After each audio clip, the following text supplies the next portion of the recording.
Hey people, welcome to Success Mining. Did you know success is nothing but the outcome of the attitude we exude and carry in this world? And we at Success Mining help you create exactly that. Learn from the best and brightest in the world to embark on the journey of your success with us by hitting that red subscribe button and the bell icon to be notified of every video we upload to help you reach your goals. And without further ado, let's get started.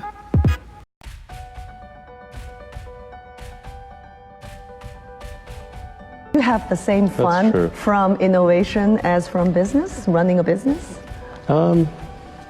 Well, I mean, Or I would guess, you rather to be yeah. just an innovator, engineer, instead of a business owner or runner? I mean, I'd love to just do innovation and just do engineering.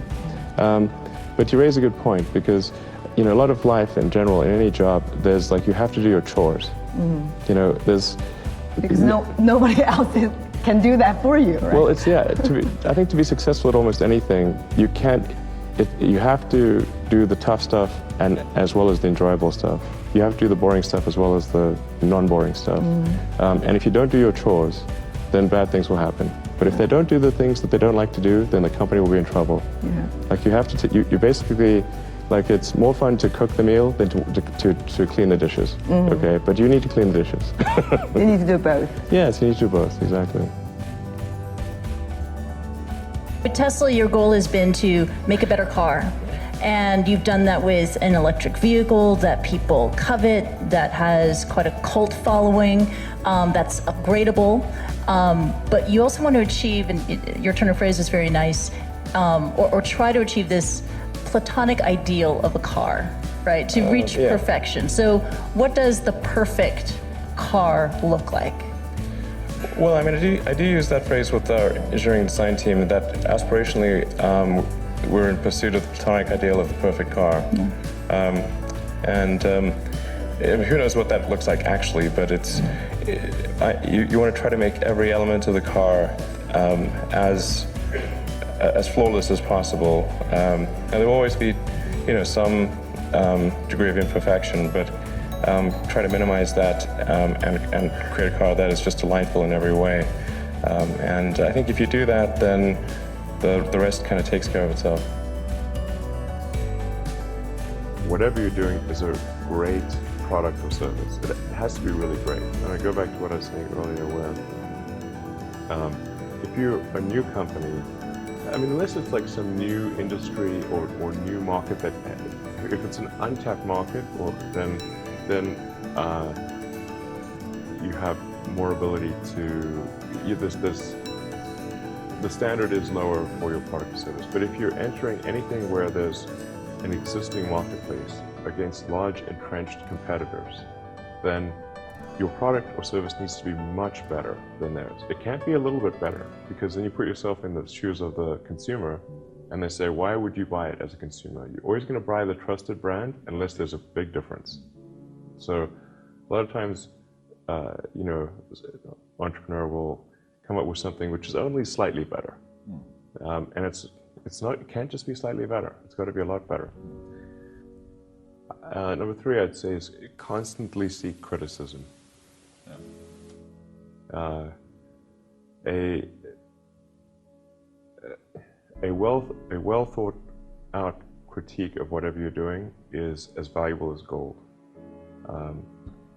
And you should seek that from everyone you can, but particularly your friends. Usually your friends know what's wrong, but they don't want to tell you because they don't want to hurt you. So they'll say, oh, I wouldn't encourage my friends, so I'm not going to tell him what I think is wrong with his product. It doesn't mean your friends are right, but very often they are right. And you at least want to listen very carefully to what they say. And to everyone, if you're looking for, basically, you should take the approach that you're wrong. You know, that you, the entrepreneur, are wrong. Your goal is to be less wrong. But you've also said, in terms of where you want to go, that developing a high-performance sports car is not what this is about. Absolutely. This yes. is about something else, and you Yes. want to develop a sedan. Yeah, the whole purpose behind Tesla, the reason I put so much of my time and money into helping create the business is we want to serve as a catalyst for accelerating the electric car revolution. The price of gas at the pump does not reflect the true cost of gasoline because you have a consumption of a public good. It's one of the most, it's really a common problem in economics. You have the same thing in fishing where because there's no cost to fishing stocks, people just overfish and you have disaster that ensues. Right. And here we're not paying for the cost of the CO2 concentration in the oceans and atmospheres. We're not paying for all the ancillary effects of the wars and all the other things at the gas pump. So you effectively have a subsidy taking place at the gas pump because of that. So the only way to bridge that is with innovation, is to try to make electric cars better sooner than they would otherwise be. I think successful entrepreneurs probably come in all sizes, shapes, and flavors. I'm not sure there's any one particular thing. For me, some of the things I've described already, I think, are very important. I think really an obsessive nature with respect to the quality of the product is very important. So, being obsessive compulsive is a good thing in this context. Really liking what you do, whatever area that you get into. Given that even if you're the best, there's always a chance of failure. So I think it's important that you really like whatever you're doing.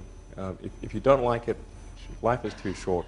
I'd say and also if you like what you're doing, you think about it even when you're not working. I mean, it's something that your mind is drawn to. And if you don't like it, you just really can't make it work, I think.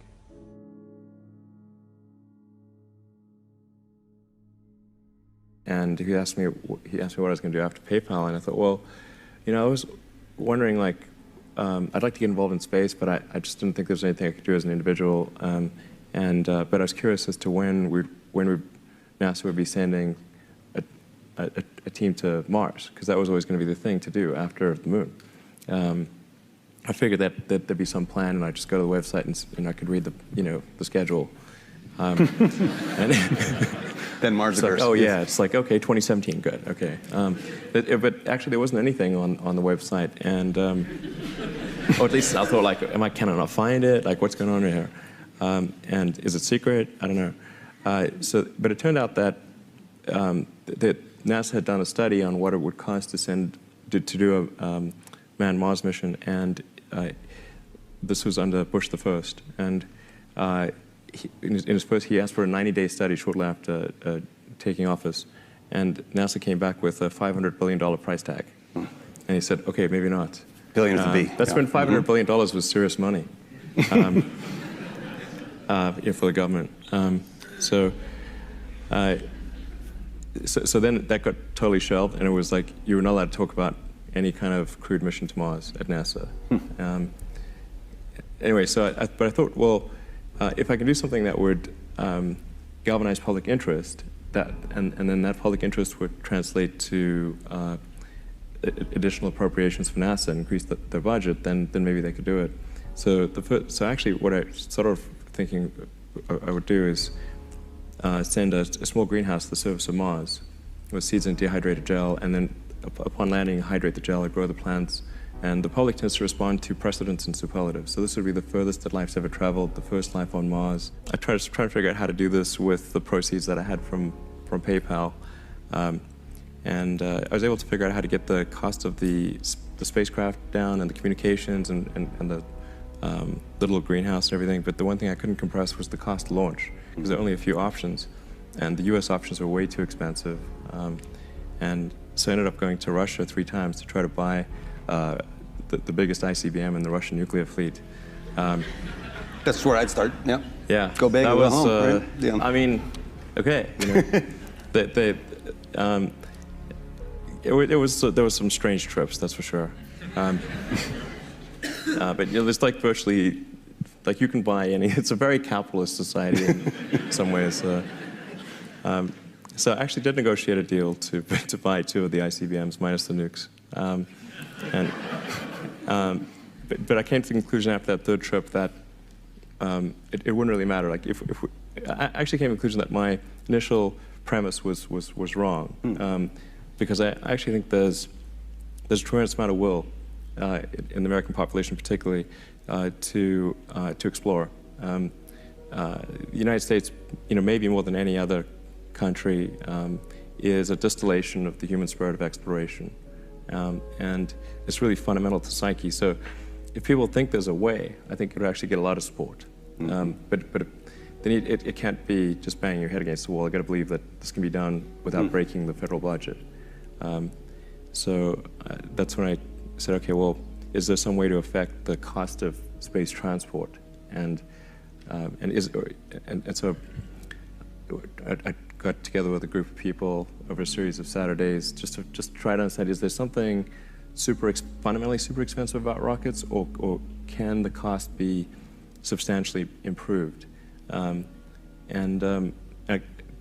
a bunch of those kind of brainstorming sessions, and I couldn't see any fundamental obstacle to improving the cost of rockets. So that's when I started SpaceX. It's like, I'll just build them myself. Yeah. And then.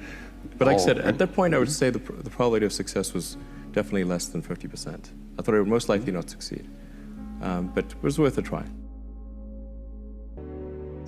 I've heard your response to the question, but these guys need to hear it. Why is Mars important? Why does Mars matter? Sure. Well, I think it's really a fundamental decision we need to make as a civilization. What kind of future do we want? Do we want a future where we are forever confined to one planet until some eventual extinction event, however far in the future that might occur? Or do we want to become a multi-planet species and then ultimately be out there among the stars and be among many planets, many star systems? And I think the latter is a far more exciting and inspiring future than the former. And Mars is the next natural step. In fact, it's the only planet we really have a shot at establishing a self-sustaining city on. And I think once we do establish such a city, there will be a strong forcing function for the improvement of spaceflight technology that will then enable us to establish colonies elsewhere in the solar system and ultimately extend beyond our solar system. And so there's the defensive reason of protecting the future of humanity, ensuring that the light of consciousness is not extinguished should some calamity befall Earth. But also, and that's the defensive reason. But personally, I find what gets me more excited is the fact that this would be an incredible adventure. I mean, it'd be like the greatest adventure ever. And it would be exciting and inspiring. And there need to be things that excite and inspire people. Yeah. You have to be, reasons why you get up in the morning. It can't just be solving problems. It's got to be, something great's going to happen in the future. Yeah, we talked about this at length yesterday. It's not an exit strategy or a backup plan for humankind when Earth fails. Right. It's also to inspire people on Earth, right, and to transcend and to go beyond our mental limits of what we think we can achieve. Right. I mean, you think of sort of how incredible the Apollo program was, and just I mean, if you ask anyone and say, name some of humanity's greatest achievements of the 20th century, the Apollo program landing on the moon would in many, if not most places, be number one.